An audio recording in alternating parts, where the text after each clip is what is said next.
Hello tout le monde, c'est Colépi pour No Liking Trading, j'espère que vous allez bien. Donc d'avance, je m'excuse un petit peu pour la petite absence, il y avait eu plusieurs éléments qui font que j'ai pas pu tourner, enfin slash filmer, j'avais pas le matos vidéo.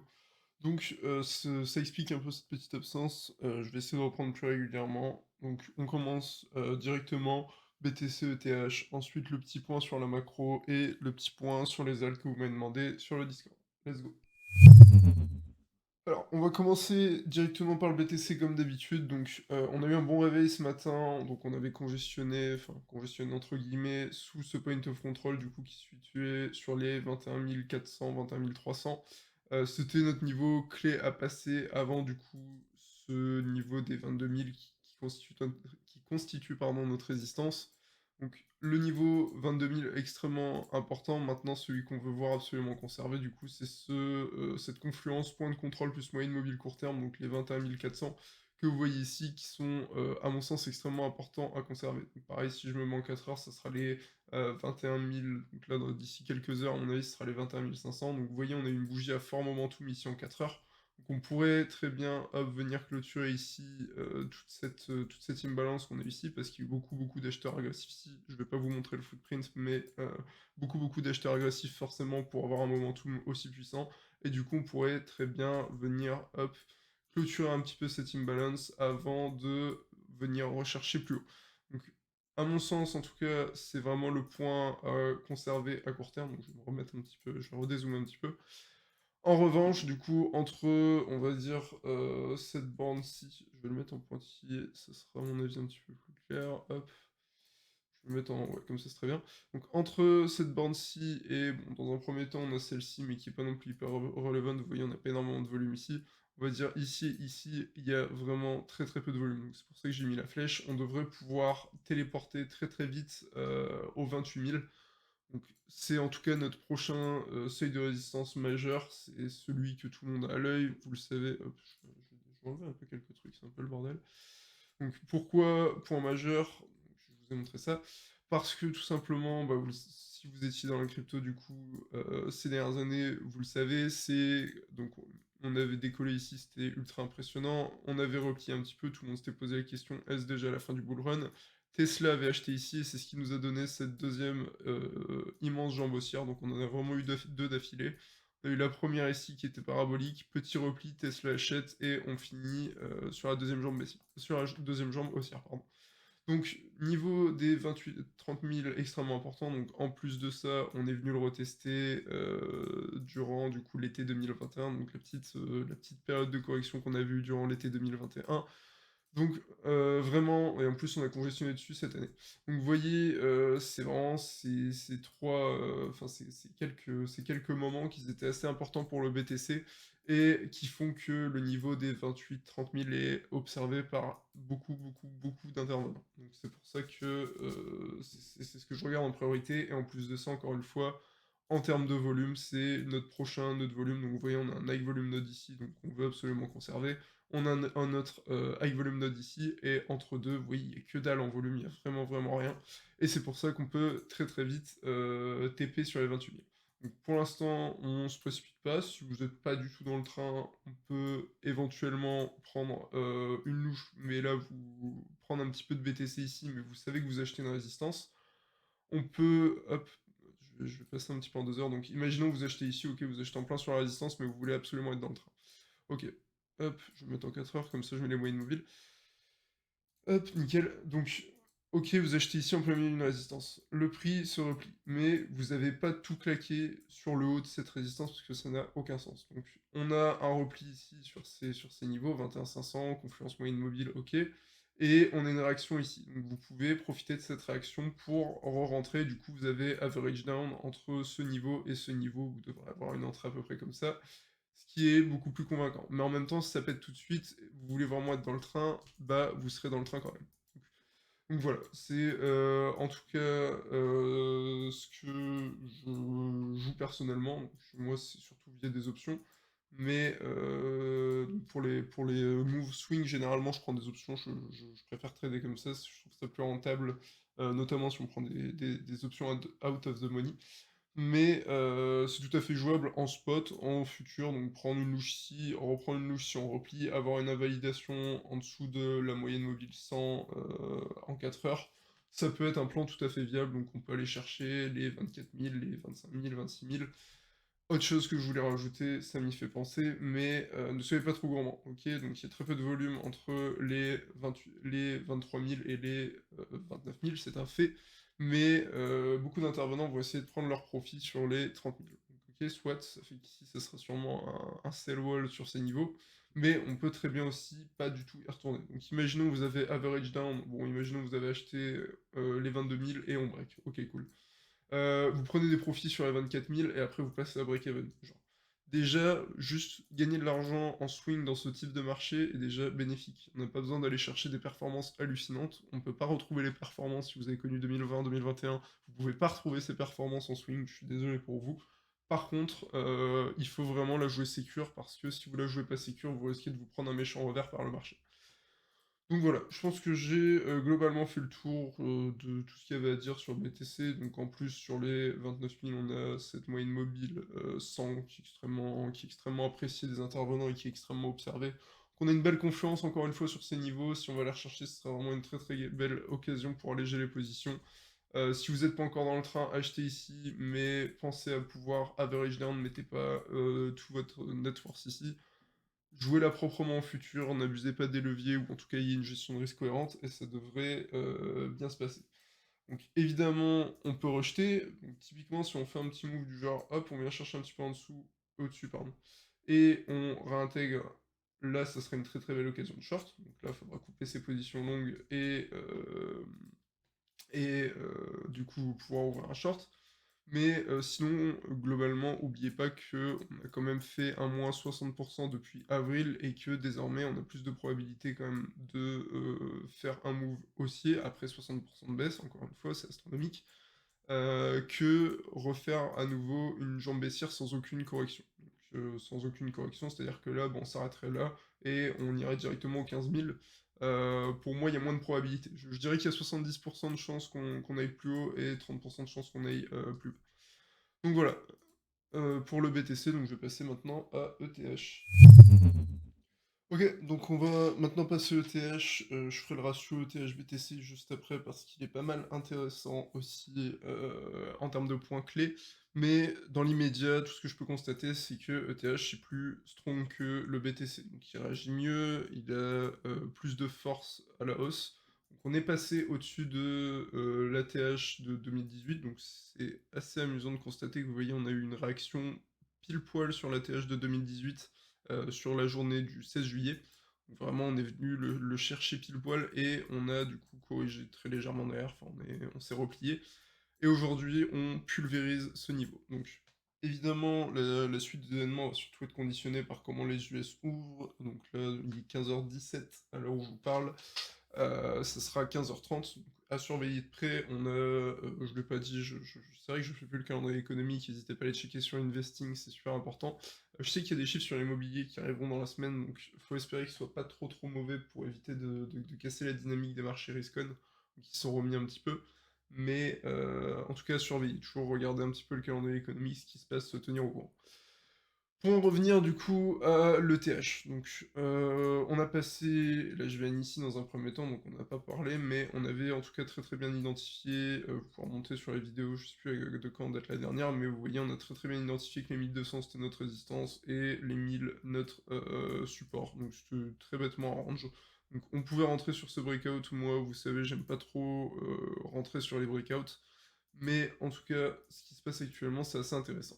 Donc si je reprends mon volume profile hop, par période prédéfinie, on a ici, donc je viens de le mettre, donc, le point de contrôle sur le HVN, notre fat niveau à conserver.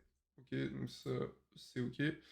On a ici un petit HVN donc, qui peut être intéressant dans une logique où on a un repli. Si vous voulez essayer de rentrer long, ça pourrait typiquement être sur ce HVN que ça pourrait être intéressant de faire. Donc vous voyez, on arrive à peu près sur la 1349. Ça pourrait être quelque chose d'intéressant à jouer. Après, vous prenez le risque que donc, tant qu'on n'est pas en dessous, donc on a une invalidation assez claire en fait sur ce type de setup. Je vais prendre mon outil position longue, mais vous voyez, imaginons on rentre sur cet HVN. Pour moi, la validation, elle serait claire, c'est la réintégration de ce range du coup entre les 1200 et les 1000. Donc à partir de là, on peut mettre, pour des raisons d'un peu plus de sécurité, en dessous du point de contrôle, et on peut viser typiquement les 1007, 1800, donc en prenant, donc là vous voyez j'ai un ratio risque gain de 2,6, donc c'est fait vraiment à l'arrache, mais on pourrait tout à fait imaginer une prise de profit partielle ici sur les 1500, donc on va dire c'est psychologique, pour avoir au moins une partie de son bac de sécure, et en plus de ça, pouvoir passer son petit stop à breakout. C'est vraiment comme ça qu'on doit jouer les swings actuellement, à mon sens, donc toujours jouer vraiment la sécurité, le marché, on n'est pas non plus dans une période facile de marché, même si en ce moment on a un petit peu d'opium, ce qui est cool, ça fait extrêmement longtemps qu'on n'avait pas eu d'opium, mais pour autant, ne soyez pas trop greedy, les swings restent tendus, et il faut prendre vos profits rapidement, pas être trop gourmand. Donc, en tout cas, ce qui est sûr, c'est que comme sur... hop, je supprime un petit peu mon exemple. Mais ce qui est sûr, c'est que comme sur le BTC, on a très très peu de volume du coup entre ces deux bornes et on devrait pouvoir aller plus haut sans trop de soucis. Donc, à voir comment se profile la semaine, à voir comment les cryptos réagissent au marché de l'immobilier, aux chiffres du marché de l'immobilier aux USA cette semaine. Mais en tout cas, ce qui me semble intéressant à jouer, ce serait vraiment si on a un petit repli ici sur l'HVN. Donc en plus, on devrait dans les prochains jours avoir une confluence avec les moyennes mobiles que vous voyez ici.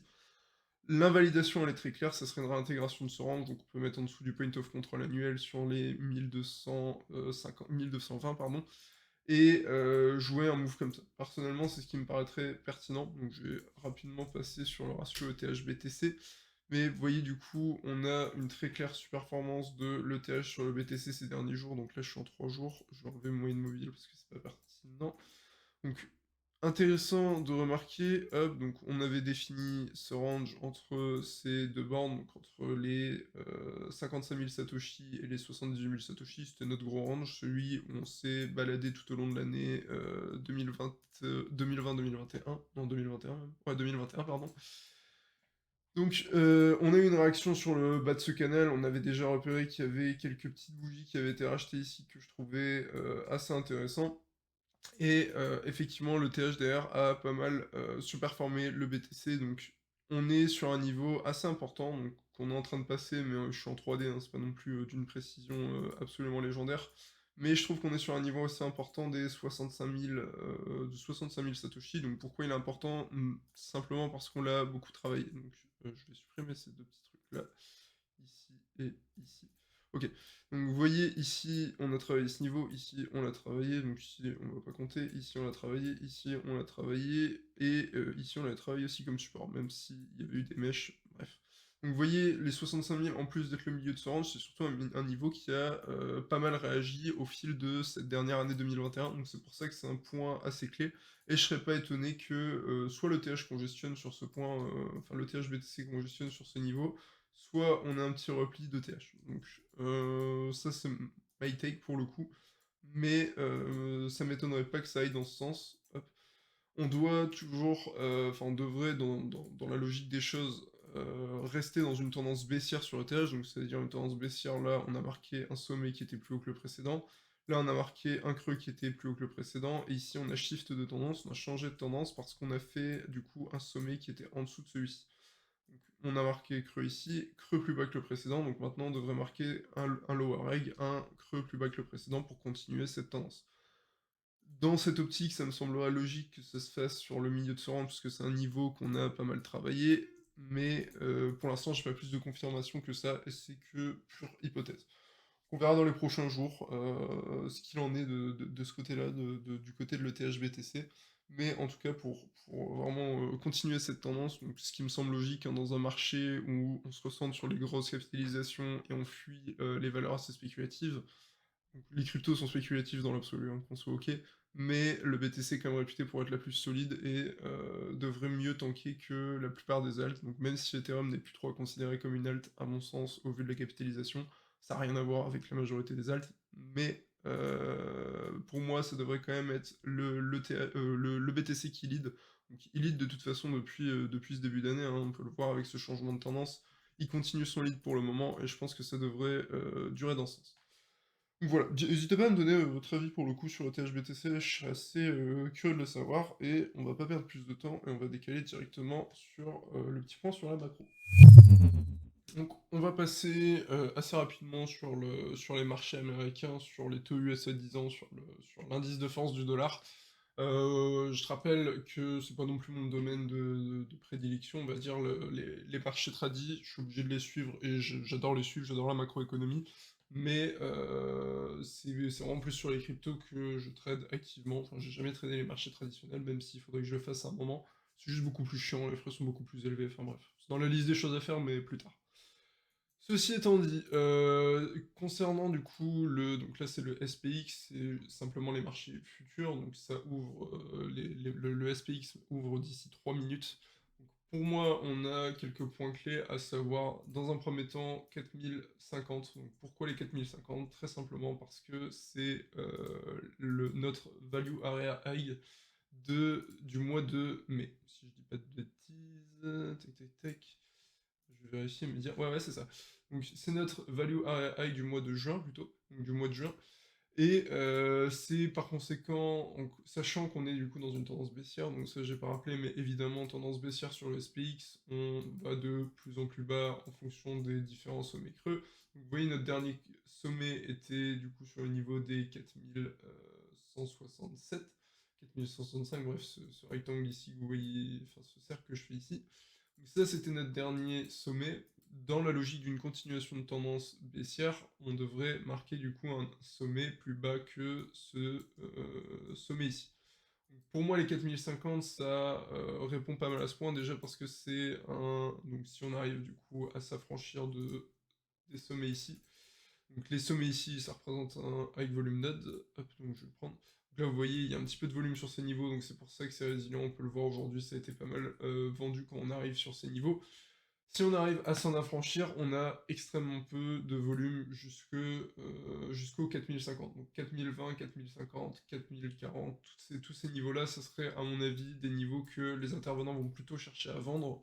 Et par conséquent, il faudra le surveiller parce que quand le SPX commence à être top, donc ça veut dire que c'est un bon indicateur de marché risk-on, c'est un peu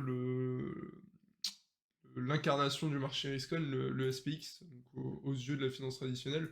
Et du coup, ça pourrait être vraiment intéressant de voir si c'est vendu à ce niveau-ci, et ça se répercutera en plus très probablement sur les cryptos. Si on vient avoir une vente ici et commencer à avoir une correction ici, ça se répercutera quasi coup sûr sur les cryptos. Donc c'est pour ça que c'est extrêmement important de le suivre.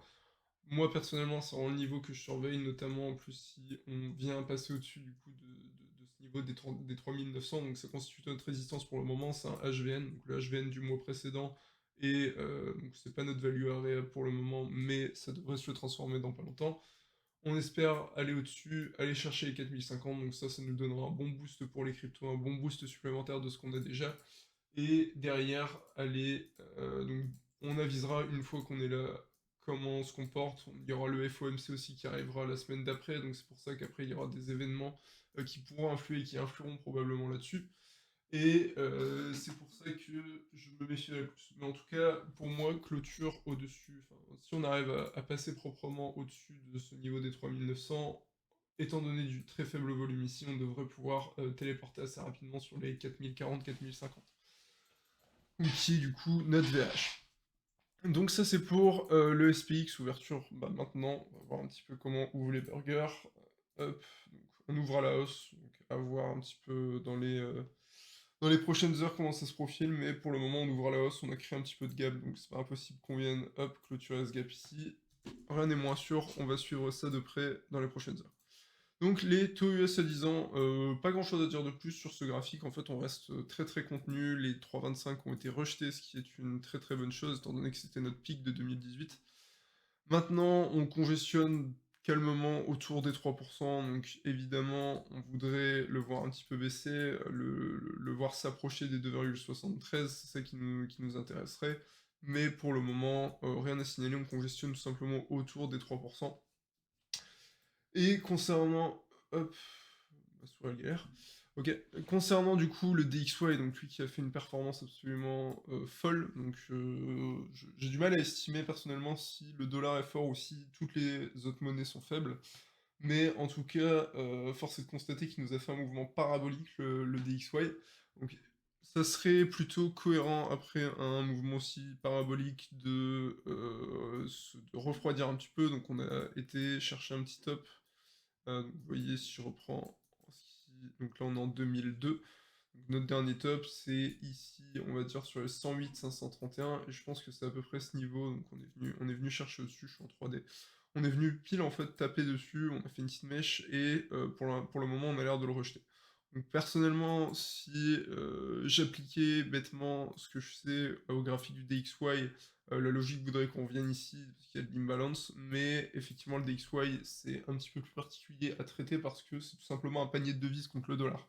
Donc de tête, on va avoir de l'euro USD, de l'euro-doll, de l'euro franc suisse, du dollar franc suisse, du dollar yen. Enfin bref, c'est un panier de 5 devises contre le dollar et ça en fait un indice du coup le DXY, la force du dollar. Donc c'est pour ça que cet indice se traite pas non plus comme il se doit, ça va plutôt être un indice qu'on va traiter en fonction de la macroéconomie, en fonction de sa lecture de la macroéconomie. Personnellement, c'est un indice que j'ai jamais tradé, donc que j'aimerais beaucoup savoir trader un jour, parce que c'est vraiment, vraiment intéressant. Mais pour le moment, je ne m'avancerai pas dessus. Tout ce que je peux constater, c'est que actuellement, il se replie et que c'est une bonne chose pour nos actifs risqués.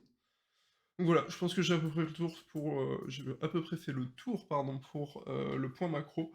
On va maintenant checker rapidement les alts que vous m'avez demandé sur le Discord.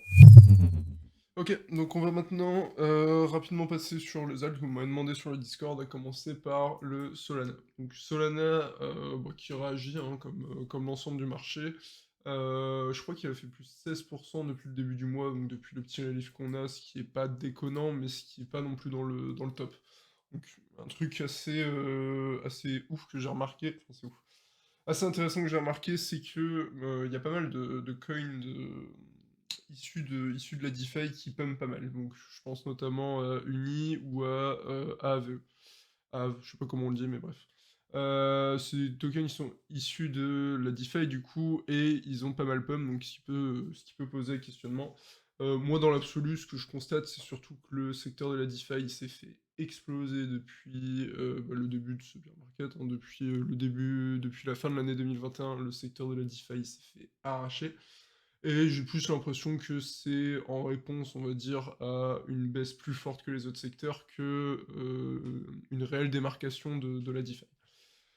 Ceci étant dit, au niveau des ailes, du coup, le sol, très très propre, les points qu'on a, on va dire, et qui sont importants à mon sens, encore une fois, sont repérables grâce au volume profile. Donc dans un premier temps, 50-51, c'est une très très bonne zone du coup de prise de profit si vous avez acheté plus bas, si vous avez acheté tous ces niveaux.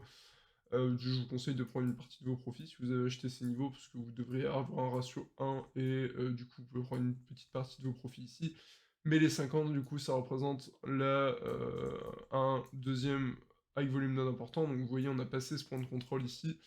Donc là, d'ici jusque là, le volume est sur la descendante. Et après, du coup, on a un petit écart ici de vraiment de faible volume entre les 50, du coup, et les 41 où on est actuellement.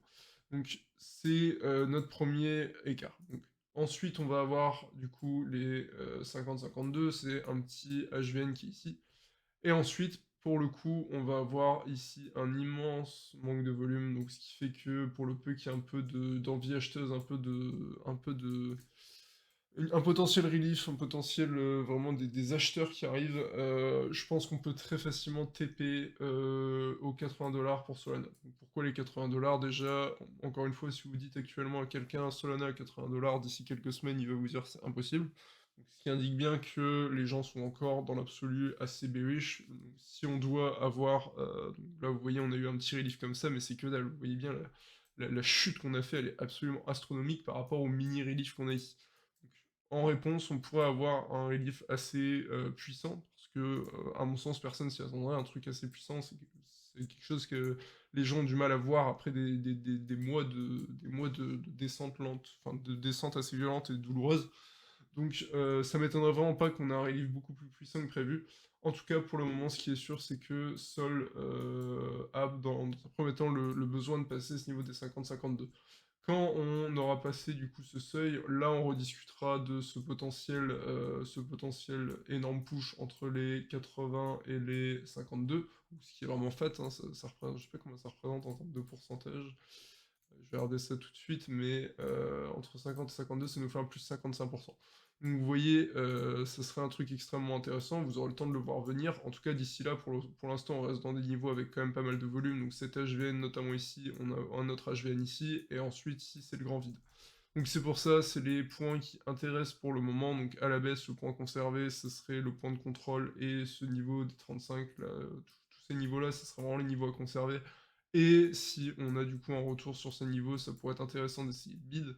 Donc soit vous attendez une réaction acheteuse sur ces niveaux-ci, une réaction acheteuse franche pour rentrer, soit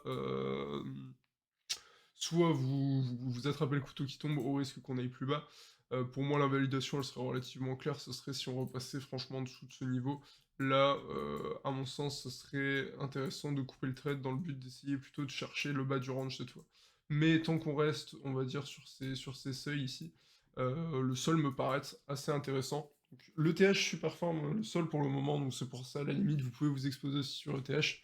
Mais en tout cas, sol me paraît une halle tout à fait intéressante, notamment si on commence à arriver au niveau des 52 et qu'il y a encore de la force acheteuse. Donc si on a juste un petit repli ici et qu'on maintient la tendance haussière qu'on a amorcée, ça pourrait être extrêmement intéressant de choper un repli ici et d'essayer de viser les 80, parce que là ça pourrait être très payant, donc très risqué mais très payant. Donc de toute façon, de but en blanc, spéculer sur des ailes dans une période comme celle-ci est risqué. Prenez juste ça en compte. Après, du coup, vous ajustez votre bague en fonction du taux de probabilité de réussite. C'est aussi simple que ça. Il n'y a pas plus à se prendre la tête que ça. Donc, en niveau du BTC, je pense que le sol le superforme. Ouais, on le superforme pas mal. Donc, on a à peu près quelque chose de similaire. On pourra revenir au-dessus du coup de ce niveau. Donc, vous voyez, on a buté ici, ce qui est assez intéressant. On avait bien superformé BTC pendant ces quelques jours. Pour le moment, on revient vers ces niveaux. Désolé. Donc les 20 000, ouais, 20 000 Satoshi, c'est ça. Les 20 000 Satoshi, pour le moment, c'est notre résistance, un niveau qu'on avait déjà travaillé auparavant, c'est un niveau duquel on s'est approché sans parvenir à le passer, donc ça renforce ma confiance. Je pense qu'on est vraiment, tous ces niveaux-ci sont vraiment à seuil de résistance du sol face au BTC, mais pour le moment, pas plus de confirmation, on a même l'air de sous-performer un petit peu depuis quelques heures, parce que ça a été pas mal vendu. Donc voilà, pour le Solana, vous avez mes quelques points clés, donc si je dois les résumer, je vais reprendre mon graphique. Si je dois les résumer, 51, ça va être notre de volume assez important, et après, on aura les 80. En termes de seuil à conserver, ça va être tous ces niveaux-ci, hein, les 38, 37. La validation viendrait du coup en dessous de ce double creux qu'on a fait ici. Donc voilà, pour le Solana, on va maintenant passer au AVAX. Donc, le Avalanche, lui, qui s'est fait pas mal arracher, c'est assez impressionnant. Donc, si on reprend depuis. Je vais remettre ça déjà, je vais le mettre à jour. Ouais, il est à jour. Très bien, mais du coup, je disais, si je reprends un petit peu ce qui s'est passé depuis le début de l'année, donc intervalle de prix au 1er janvier, on était à 114 dollars pour Avalanche et on est actuellement à 23. Donc vous voyez, on a mangé un bon moins 89% sur l'Avalanche. Actuellement, ce qui se passe, c'est qu'on est très simplement en train de réintégrer du coup le range qu'on avait fixé durant l'été 2021. Ouais, c'est ça. Donc enfin, c'est le range qu'on avait fixé plutôt au début c'est pas été 2021, c'est début 2021. Je vais le renoter parce que c'est inexact. Donc on est en train de rentrer sur ce range, donc le point de contrôle, on a pas mal réaccumulé visiblement, parce qu'il y a pas mal de volume qui s'est fait ici sur AVAX sur les 16 dollars. Donc vous voyez, de toute façon, c'est là où il y a le point de volume, c'est là où il y a un gros HVN, donc c'est vraiment le niveau qui nous intéresse pour le moment. Deuxième chose à constater assez intéressante, c'est pour vous réexposer un petit peu la pertinence du volume profile. Donc, vous voyez, on a ici un high volume node, donc je peux tracer. Hop, je vais mettre un petit box comme d'habitude. Vous voyez, si je trace la box, vous voyez, on l'a tout pile touché. Vraiment, c'est vraiment pixel, on est vraiment venu la toucher avant d'être vendu. Donc, vous voyez, vous avez un free free short scalp à prendre ici, donc même si vous êtes contre tendance, vous savez il va y avoir une réaction et des vendeurs ici parce qu'il y a un HVN, donc vous concordez ça avec quelques éléments à plus court terme, en plus petit time frame, et vous pouvez avoir des petits shorts comme ça qui se dessinent et prendre quelques pourcents. Mais c'est pas pour parler scalp qu'on est ici, donc comme un petit peu les 52 $ sur sol, ça va être, on va dire, notre dernier gros niveau de volume, c'est 23, 20, ouais, c'est ça, 24 $. C'est 24 $, donc si on arrive à les flip après, donc ça, c'est un petit peu de volume qui s'est entassé, mais c'est vraiment pas grand chose, c'est pas énorme par rapport, on va dire, par exemple, le HVN qui est ici. Donc notamment au-dessus des 35, là, on pourrait très très vite téléporter. Donc le prochain niveau de volume intéressant sera les 56. Et vous voyez, entre ces deux niveaux, le volume, il est vraiment ridicule. C'est pour ça que ça pourrait être intéressant à jouer. Pour l'instant, le niveau principal à garder sous l'œil, en tout cas pour ma part, c'est les 24,59, donc c'est notre HVN principal. Après, on pourrait, comme là on a fait un slow grind vers le bas, on pourrait tout à fait faire un... hop, je vais supprimer ça, sinon ça va pas être clair. Et vous voyez ici, on a eu une descente un peu dégueulasse comme ça, où c'était un peu saccadé comme ça. On pourrait tout à fait avoir l'inverse, avec une montée un petit peu dégueulasse, saccadée, jusque le niveau où il y a moins de volume, donc à savoir ici, et là, avoir un mouvement plus violent. En tout cas, pour l'instant, ce qui est sûr, ce niveau à conserver sous l'œil, et on va dire que le point qu'on voudrait conserver, ça va être surtout ces deux HVN-là, donc c'est nos deux HVN principales. Il y a un gap en plus entre les deux, donc ici, il peut y avoir de la volatilité. Aller chercher ici pour remonter, ça pourrait être intéressant, ça pourrait nous donner une meilleure entrée, et de même pour ici. C'est à mon sens le niveau à ne pas faire céder, sinon on risque de retourner assez vite vers le bas de ce range. Donc, concernant Avax contre le BTC, hop, j'ai pas pris le bon truc, donc ça c'est les gens qui sont short avec le BTC. Donc le Avalanche Superform, du coup, le BTC pour le moment, je vais supprimer un petit peu mes gribouillis, hop, hop, hop, ok. Donc je vais supprimer un petit peu mes gribouillis, on a encore vraiment de la marge en termes de potentiel upside, donc notamment, vous voyez, tous ces niveaux ici, tous ces petits niveaux, c'est vraiment ces niveaux-là qu'on cherche à les prendre sur l'avalanche. Encore une fois, beaucoup de momentum ici, donc 14 000, ça me paraîtrait vraiment être des niveaux assez pertinents pour, si vous tradez en BTC, rééchanger votre AVAX contre du BTC. Pour l'instant, on superforme bien, on a bien défendu, donc on a été un petit peu en dessous. Allez, à mon avis, chercher quelques vendeurs trop pressés, quelques gens qui étaient trop inquiets de leur avalanche. On a réintégré immédiatement et pour le moment, on continue du coup cette petite montée, cette super performance du BTC. C'est pour ça que ça reste assez intéressant.